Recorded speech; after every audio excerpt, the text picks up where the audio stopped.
Y ese miércoles despegará desde Polonia el vuelo humanitario con el que el gobierno nacional plantea traer a 350 ecuatorianos sanos y salvos a casa. La Cancillería hace un llamado a los jóvenes para que tomen la decisión de volver, pues hay un 18% de estudiantes que se niegan a retornar al país. Luego de 6 días de constantes gestiones, finalmente este miércoles saldrá desde Polonia el primer vuelo humanitario con al menos 350 jóvenes ecuatorianos que buscan alejarse del conflicto bélico. Los detalles de este desplazamiento los dio a conocer el canciller de la República, Juan Carlos Holguín, desde la sala en la que se mantienen constantes comunicaciones con las familias y los estudiantes que están en Ucrania y países cercanos. Que nuestro vuelo humanitario pasará también por Budapest, se traslada a Varsovia. Llegando a Quito, esperamos, si no hay ningún cambio operacional, entre las 8:50 y 9:15 de la noche del día jueves 3 de marzo, en un vuelo lleno. Este momento ya el Estado ecuatoriano dispone de un avión asegurado que ha concretado ya su permiso de uso del espacio aéreo para el día miércoles en horas de la noche. Adicionalmente, México ha otorgado 20 cupos en el vuelo humanitario que saldrá desde Rumania. Al momento, 12 ecuatorianos han confirmado su viaje. Este vuelo saldrá confirmado ya el viernes 4 de marzo desde Bucarest, y cuando lleguen a México, nuestro embajador Francisco Carrión ya ha hecho el operativo para trasladarlos inmediatamente a Quito. Con corte al mediodía de este 1 de marzo, 498 ecuatorianos han logrado salir de Ucrania. 313 están en Polonia, 86 en Hungría, 47 en Eslovaquia, 17 en Moldavia, 14 en Rumania. El 82% ha manifestado que quiere regresar al Ecuador. Los que se quieran quedar tendrán que firmar una declaración de descargo donde asumen su responsabilidad de quedarse de forma irregular allá. Es decir, serían aproximadamente 89 los jóvenes que aún se niegan a regresar al país por temor a perder el avance de sus estudios. Sin embargo, según el gobierno, se pondrá en marcha un plan de inserción y ya se ha conversado con al menos 300 familias. ¿Qué va a hacer medicina? Por ejemplo, 103 estudiantes en medicina que tienen que venir acá, muchos de ellos a hacer la ruralidad. La ministra Garzón ya ha aperturado el proceso. Según la Agencia de las Naciones Unidas para los Refugiados, ACNUR, 660.000 personas han abandonado Ucrania hacia los países vecinos debido a la invasión rusa. Cancillería continuará gestionando el traslado de los ecuatorianos en vuelos humanitarios próximos. En Quito, Daniela Valencia, 24 horas.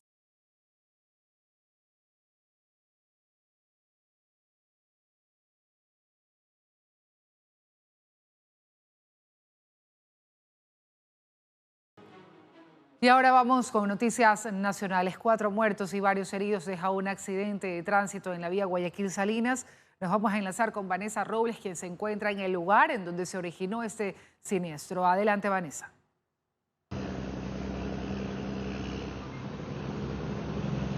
Buenas noches, Diana y amigos televidentes. A esta hora nos encontramos en Vía La Costa, a la altura del peaje Chongón, para contarles una lamentable noticia, y es que 4 personas fallecieron y otras 4 resultaron heridas producto de un accidente de tránsito registrado a la altura del kilómetro 40 en el sentido Guayaquil-Salinas. Justamente lo manifestado por las autoridades y por los testigos es que 2 buses de la cooperativa Costa Azul estaban en una aparente incompetencia y a exceso de velocidad cuando uno de los 2 autobuses perdió pista e impactó contra una furgoneta que se dirigía desde las costas hasta Guayaquil. La alerta llegó hasta el ECU 911 pasada las 5 de la tarde y pudimos sobrevolar el lugar, evidenciando un alto congestionamiento vehicular. Y es que las filas de los automotores se extendía por aproximadamente 2 kilómetros, tal como ustedes pueden apreciar en nuestra vista aérea. Un accidente de tránsito que enluta a varias familias y genera un precedente, sobre todo al momento de conducir con la calzada mojada y cuando el congestionamiento vehicular es alto, como el que se registró este domingo al finalizar el feriado. Y es que, de acuerdo a datos proporcionados por la Comisión de Tránsito del Ecuador, desde el viernes hasta la mañana de este domingo 1 de marzo, fueron cerca de 100.000 vehículos que salieron desde Guayaquil hasta la faja costera. Tenemos un reportaje en el que resumimos el movimiento y sobre todo el ambiente que se vivieron estos días de carnaval, este primer feriado del 2022, que ahora lamentablemente también registra fallecidos producto de las impericias al volante. Veamos a continuación. Con expectativas que fueron superadas en Playas y Santa Elena. Así culmina el primer feriado del 2022, tal como lo confirma nuestra vista aérea al sobrevolar la faja costera, evidenciando cómo la brisa del océano junto al ambiente festivo que vibra sobre la arena fue el destino elegido por muchos para cambiar de clima. Viniendo a pasar las vacaciones acá, venimos de Italia con él. Yo soy italiano y no estuve mucho aquí en Ecuador. Aquí como más cerca acá Salinas para poder disfrutar y regresar. Y aunque en Salinas, Libertad y Santa Elena rigen horarios de acceso a los balnearios y se prohíbe el consumo de bebidas alcohólicas en la playa, según ordenanza municipal vigente desde el mes anterior, algunos videos viralizados evidenciaron la realidad de ciertos turistas envueltos en excesos y aglomeraciones nocturnas. En Salinas, jóvenes bailaron y cantaron en la vía y hasta subidos sobre vehículos sin medir el peligro. La concurrencia de bañistas superó los 200.000 en la península y también su ocupación hotelera, que se registró al máximo. Este feriado ha sido uno de los mejores en uno de los últimos años. Ha venido la cantidad de gente que hasta ahorita, que es martes, está muy bueno el negocio. De la misma forma, en Playas, los conciertos con artistas nacionales y extranjeros, sumado a la oferta gastronómica, captaron a cientos de visitantes. Muy buena la comida de marisco. Se lo recomiendo para la gente manabita. Esto ha sido lo mejor que fin de año, ya que el feriado es un poco más largo y hemos tenido buena afluencia de turistas.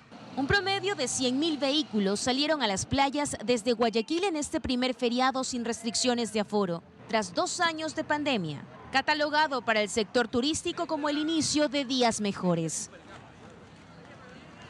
Amigos, a esta hora de la noche aún se registra un alto congestionamiento vehicular, sobre todo para las familias y los conductores que tratan de regresar desde el perfil costanero hasta Guayaquil. Tras este siniestro vial, el tiempo se ha intensificado. De allí que se pide a los agentes de la Comisión de Tránsito del Ecuador controles de rigor y sanciones para aquellos profesionales del volante que deberían precautelar la seguridad de los usuarios y de los pasajeros a los que transportan. Este no es el primer caso, ya hemos evidenciado algunos y faltan sanciones. Pero también tenemos el enlace con Carlos Acoto, quien se encuentra en la terminal terrestre a esta hora de la noche y nos cuenta cómo continúa el movimiento allá y sobre todo con la llegada de viajeros. Carlos, tú tienes más.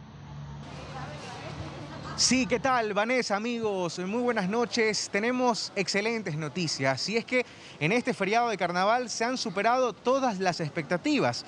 Se esperaba que por la terminal terrestre de Guayaquil y por la terminal terrestre satélite de Pascuales salgan en el feriado de carnaval más o menos 214.000 personas. Sin embargo, han sido 240.000 los turistas que se han movilizado en este feriado por ambas terminales.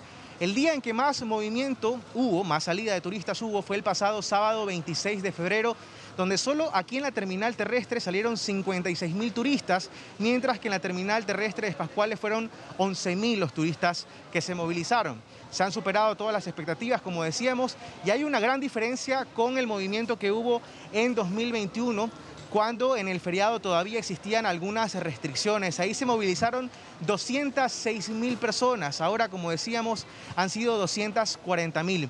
Dentro de la lista de las provincias más visitadas en esta ocasión se sumaron también Esmeraldas, la provincia de Bolívar y la provincia de Azuay, donde miles de ecuatorianos se trasladaron a disfrutar de sus atractivos, la gastronomía, en fin, todo lo mejor para pasar esta fiesta de carnaval. A esta hora de la noche ya podemos registrar un fuerte movimiento de turistas aquí en la terminal terrestre de Guayaquil que ya están regresando para ponerle fin así al feriado de carnaval y retomar sus jornadas. Es lo que podemos informarles. Seguimos con mucho más desde estudio. Diana, tú sigues. Muy buenas noches. Buenas noches, Carlos. Gracias por la información. También agradecerle a Vanessa por su informe.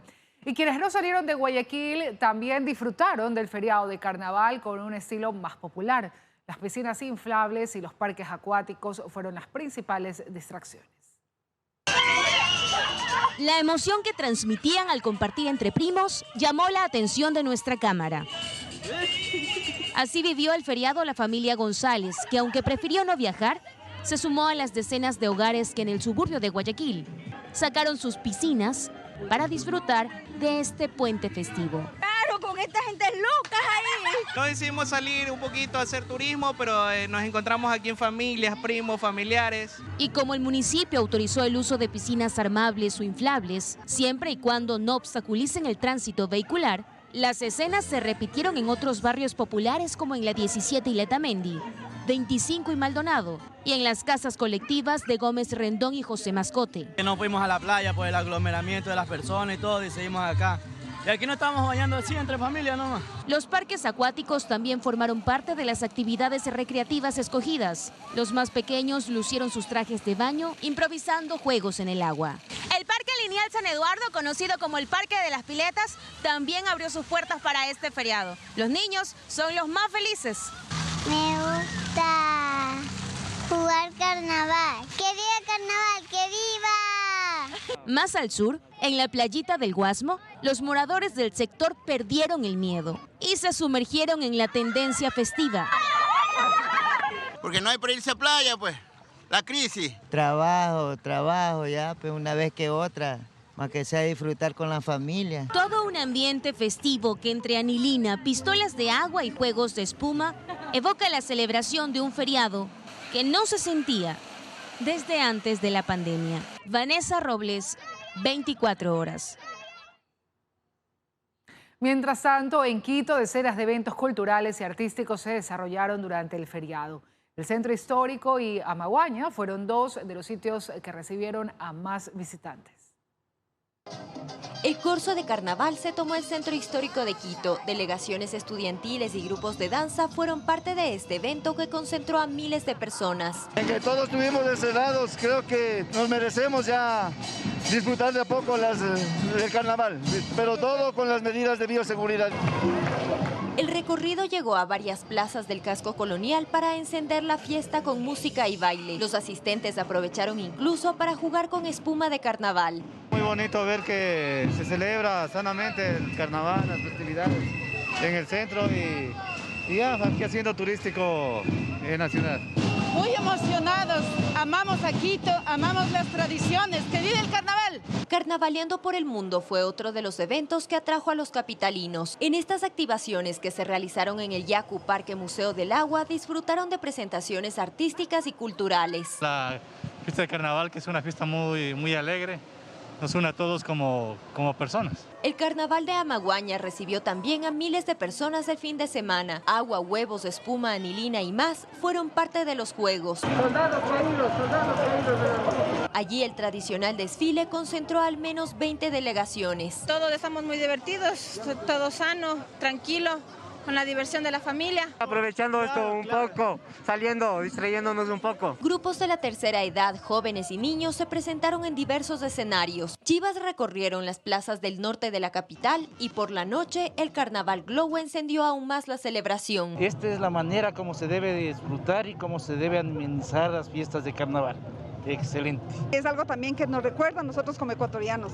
Realmente es un gusto que el carnaval se siga viviendo en Quito de una manera tan especial, tan bonita, tan artística. Fueron más de 100 eventos programados para disfrutar de este feriado de carnaval en la capital, uno de los más largos del año que sin duda logró la reactivación de varios espacios en Quito. Stephanie Paz, 24 horas. Sí que disfrutaron los capitalinos. Y en Manta, en la provincia de Manabí, fue otro destino escogido por los turistas para disfrutar el feriado de carnaval.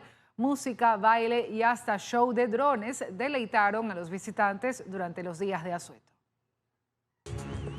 Playas paradisíacas, deliciosa gastronomía, deportes extremos, son algunos de los tantos atractivos turísticos que ofreció Manta en la provincia de Manabí durante este feriado.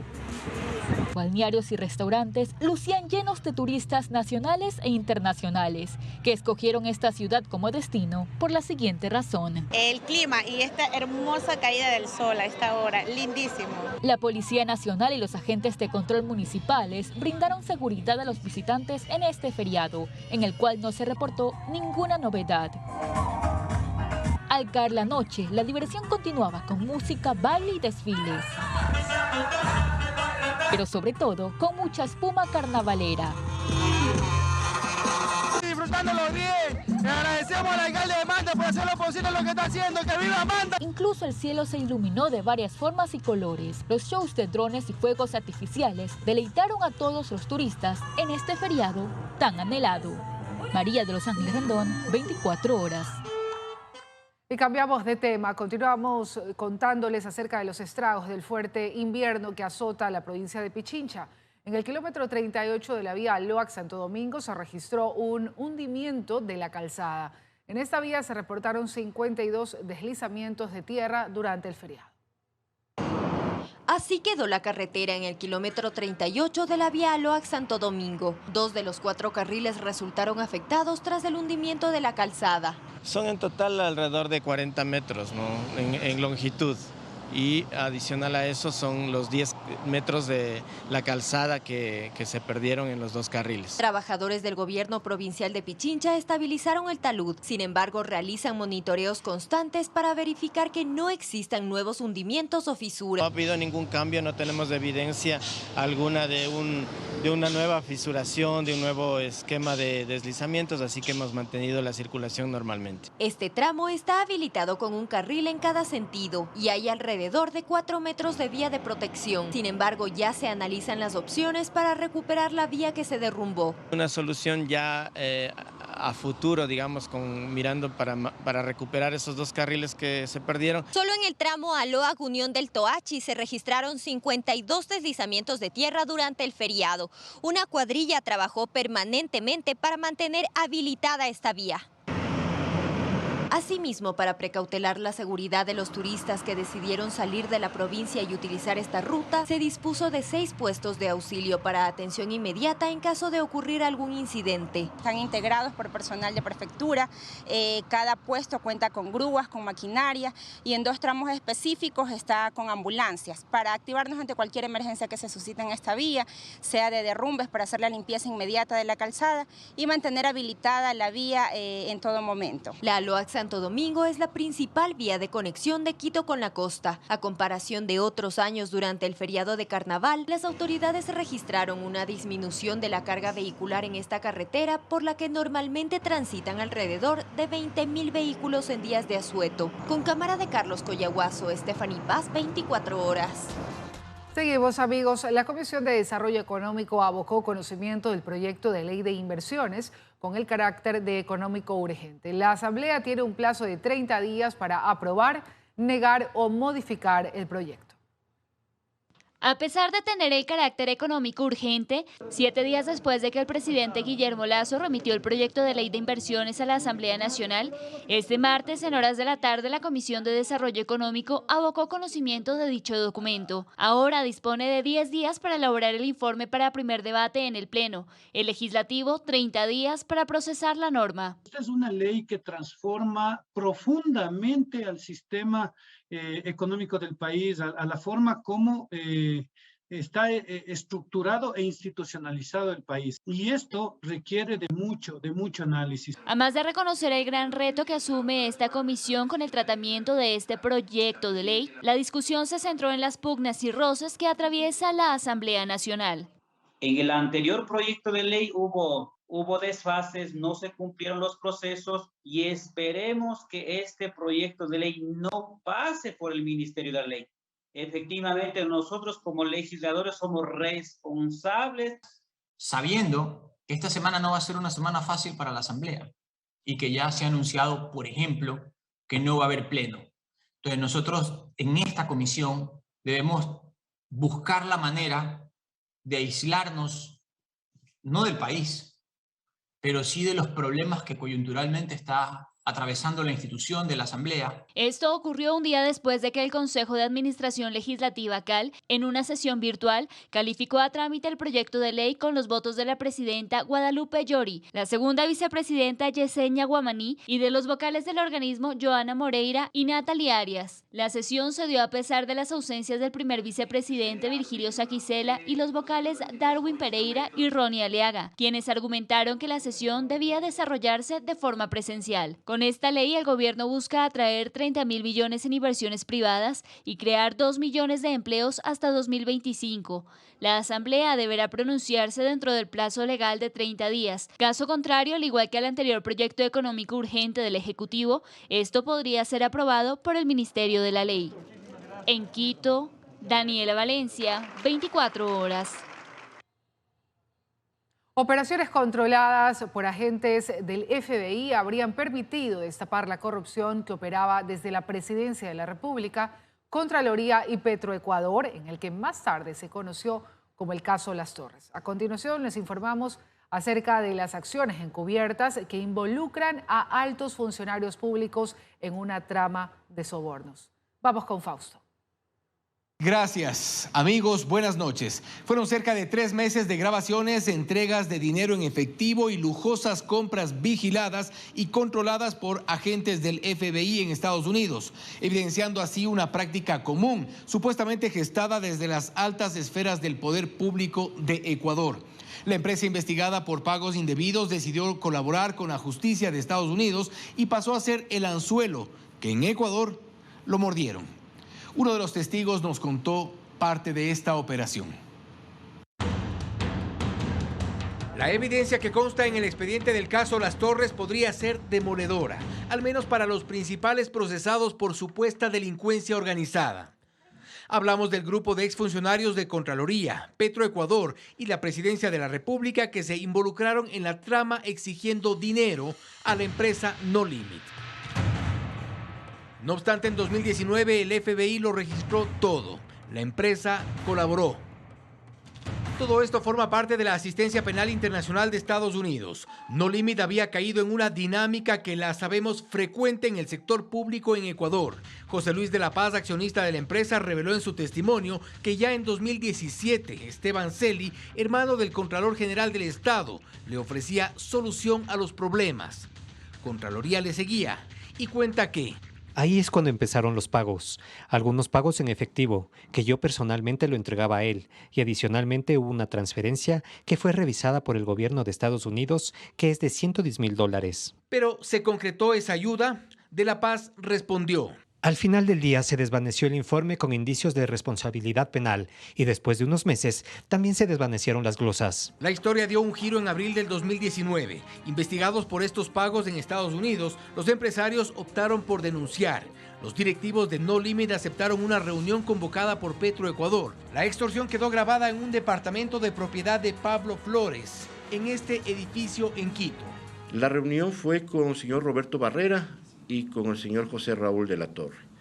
José Raúl de la Torre era asesor de la Gerencia General de Petroecuador, de la administración de Pablo Flores, y el señor Roberto Barrera nos detalló y nos explicó que él era muy amigo y muy relacionado con el señor Flores. Es más, en ese audio se escucha claramente que ellos piden a nombre de Pablo Flores, que recién acababa de irse de la oficina de ellos, y que pedían a nombre de Pablo Flores. Para generar el pago pedían el 20% de una factura y los directivos de No Limit decidieron entregar esta grabación a la justicia norteamericana. En esa reunión, el funcionario que me acompañó de No Limit grabó la misma y en esa reunión nos exigieron el pago del 20% de una factura que nos adeudaban y el 15% por reactivar un contrato que estaba suspendido sin razón desde el año 2016. Y una tercera grabación también que se entregó a las autoridades de aquí en Ecuador,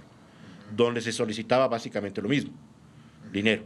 De aquí en adelante y durante 3 meses, las reuniones para concretar los sobornos, pagos en efectivo y compras de lujo fueron parte de una operación controlada por los agentes del FBI. No todas las reuniones se dieron en Estados Unidos. Raúl de la Torre, asesor de Pablo Flores, gerente de Petroecuador, pidió $30,000 en efectivo. Hubo una primera entrega de dinero controlada. Al señor de la Torre, autorizado por las autoridades americanas, en estas reuniones ellos daban detalles de la cantidad de dinero que requerían, a dónde tenía que ser entregado el dinero, en qué cuentas, etc. De la Torre también pidió que el gerente de No Limit le compre algunas cosas de lujo. El tour de compras en Miami fue monitoreado por los agentes estadounidenses. ¿Qué reloj le compró? Un Rolex, sí. Ropa normal, ropa y artículos de Mac, alrededor de unos 20, 25 mil dólares. Yo entregué todos los vouchers y todas las autoridades americanas y me devolvieron. La operación habría recogido evidencia suficiente para confirmar el origen de las exigencias y los beneficiarios de los sobornos. Incluso los mensajes de texto involucran a exfuncionarios de Petroecuador, al excontralor Pablo Celi y al personal de la Secretaría de la Presidencia de la República durante el mandato de Lenín Moreno. En este documento, por ejemplo, el exgerente de Petroecuador, Pablo Flores, le pregunta a Raúl de la Torre sobre los exámenes de Contraloría de No Limit. Desde Petroecuador había un seguimiento pormenorizado a esta empresa y a sus directivos que, según las grabaciones, debían pagar. En la segunda grabación, a mí me llaman y me solicitan que cumpla los acuerdos del señor de la Torre, porque si no se metía en grave problema, y se me amenazó. Y se me amenazó que si no cumplía, tanto el señor de la Torre como yo íbamos en nuestro caso como compañía, íbamos a sufrir retaliaciones importantes. Cabe recordar que Raúl de la Torre y el directivo de No Limit, José Luis de la Paz, fueron juzgados en Estados Unidos. En Ecuador se procesa a quienes aparecen en la trama de corrupción montada por las autoridades estatales y registrada por el FBI. Fausto Yepes, 24 horas.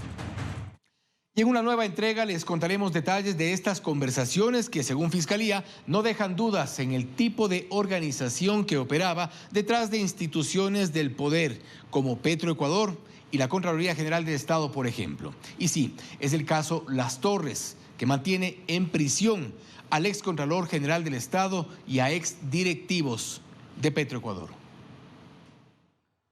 Gracias, Fausto. Vamos con otro tema. Cerca de las 7 de la noche, internos de una supuesta clínica de rehabilitación ubicada en la 17 y la Q, suburbio de Guayaquil, incendiaron colchones con la intención de escapar del lugar. Sin embargo, las puertas estaban cerradas y 7 de los pacientes fallecieron. A esta hora, en el sitio se encuentra la Policía Nacional retirando los cuerpos y levantando indicios para determinar si el establecimiento portaba o no los respectivos permisos de funcionamiento. Y durante el feriado de Carnaval en Guayaquil, Durán y San Borondón se registraron 15 asesinatos al estilo sicariato. Reportes de la Policía Nacional indican que en lo que va del año, la cifra alcanzó los 214 crímenes. Uno de los hechos violentos quedó grabado en cámaras donde sujetos atacaron a varios jóvenes. Sicarios se bajaron de un vehículo plateado, uno de ellos con una subametralladora, y les dispararon a un grupo de jóvenes que se encontraban conversando afuera de una fiesta por carnaval en la 26 y la J, suburbio de Guayaquil. Un joven falleció y 3 resultaron heridos. Los matones cometieron el suceso en 12 segundos, luego escaparon. En Durán, un hombre fue asesinado con 5 disparos cuando se bañaba en una piscina junto a su familia y amigos. Testigos indicaron que llegaron 2 individuos armados y lo atacaron. Conocidos trataron de llevarlo a un hospital, pero ya no tenía signos vitales y dejaron el cuerpo en medio de la calle cerca del malecón del vecino cantón. Pero es que ahorita bala donde sea, por ahorita. En todos lados dan bala ahorita. En la cooperativa Paraíso de la Flor, 2 sujetos armados esperaron a su objetivo, que trabajaba como conductor en una tricimoto. Al llegar a una esquina lo rodearon y le propinaron 5 tiros, quitándole la vida de forma inmediata. Mientras que en la cooperativa Siete Lagos sur de Guayaquil, un individuo que caminaba hacia su casa fue asesinado con 7 balazos. 3 sujetos a pie lo interceptaron. Luego de propinarle los disparos, corrieron y se dieron a la fuga en un carro gris. El señor que fallece tiene 38 años, denominado el señor El Cholo. Tiene antecedentes. En la cooperativa Nueva Prosperina noroeste de la ciudad, sujetos violentaron la puerta de una casa y asesinaron a una pareja de esposos. La ejecución se dio en presencia de un hijo de los fallecidos. Quienes han sido abordados por personas desconocidas y a través de disparos han cegado la vida de estas 2 personas. A la pareja le propinaron más de 10 balazos. Luego los hombres que cometieron el suceso escaparon en una motocicleta. Durante las noches y se ejecutaron otras muertes violentas en la zona 8 que abarca a Guayaquil, Durán y San Borondón. Según las estadísticas de la Policía Nacional, durante el feriado de Carnaval se cometieron 15 asesinatos al estilo sicariato. Hasta la tarde de este martes, la cifra alcanzó los 214 crímenes desde el 1 de enero a la fecha. Paul Tutibén, 24 horas. Desde este miércoles 2 de marzo, la carretera Cuenca-Molleturo-El Empalme, principal ruta de conexión entre Azuay y Guayas, se cerrará durante 40 días. Desde el Ministerio de Transporte y Obras Públicas se afirmó que durante este tiempo se desprenderá el material rocoso en la parte alta del talud del kilómetro 49. Los usuarios que deseen ir o venir de Cuenca a Guayaquil deberán utilizar la vía Cuenca-Chut, Cochancay, El Triunfo. Por tu salud. Hola amigos, muy buenas noches, bienvenidos nuevamente a su segmento Por tu Salud. Soy el doctor Esteban Ortiz y hoy vamos a hablar sobre algunos estudios que reportan la mortalidad atribuida a la variante hermana de la famosa variante Omicron, es decir, la variante BA.2. ¿Qué pasa con esta variante? Pues no hemos conocido cuáles son los efectos en términos de mortalidad o morbilidad, pero recientes estudios experimentales e in vivo sugieren que la variante BA.2 puede ser capaz de causar enfermedad algo más grave que la variante Omicron original. Dos nuevos estudios ayudan a mostrar bien esto. Hemos visto que nuestro sistema inmunológico sí parecería defenderse contra esta subvariante. La BA.2 es un 30% más transmisible que la variante original. Ustedes han visto que ha habido olas de esta variante en otras partes del planeta. Por suerte en el Ecuador no la hemos visto todavía. En un estudio publicado en el Reino Unido y otro en Dinamarca, se ha visto que esta variante es 30% más transmisible y que la BA.2 es, según los primeros estudios que hay ya con datos clínicos, puede ser más propensa a que un paciente que se contagia con esta variante se hospitalice o fallezca, a pesar de que la mortalidad y la morbilidad son menores que, por ejemplo, con la famosa variante Omicron normal o la Omicron natural que nosotros hemos visto. En los estudios que nosotros disponemos de más de 140,000 genomas víricos, es decir, de todo el material genético que viene de estos virus y saber cuáles tienen material genético de cuál variante, pues parecería ser que al menos 43 países tienen datos concluyentes sobre la subvariante BA.2. Y en estos estudios se podría ver que el riesgo de que una persona enferme gravemente o que lamentablemente fallezca parecerían ser mayor con esta subvariante. Lo que nos asustaba mayoritariamente era que las vacunas o el sistema inmunológico no puedan proteger, inclusive con el refuerzo, a esta subvariante, pero parecería ser que los datos reales, ya en vida real, la efectividad que nosotros vemos en la colectividad, funciona. Por ahora, pues nosotros tenemos que quedarnos tranquilos. En el Ecuador todavía no se la reporta, sin embargo, es probable que venga al Ecuador. Por eso es que todavía es muy temprano como para dejar todas las medidas que nosotros definitivamente las hemos aprendido durante todo este tiempo de pandemia. Y acuérdense ustedes que en los países en donde ya se ha reportado esta BA.2, ya esta variante empieza a desplazar a la Omicron original. Por ahora en el Ecuador los casos han venido bajando, todavía no se reporta esta variante por aquí, pero hagamos lo que nosotros sabemos hacer mejor. Cuidémonos, usemos mascarilla y si no nos hemos vacunado, hagámoslo lo antes posible. Nos vemos en el siguiente segmento de Por tu Salud. Por tu Salud.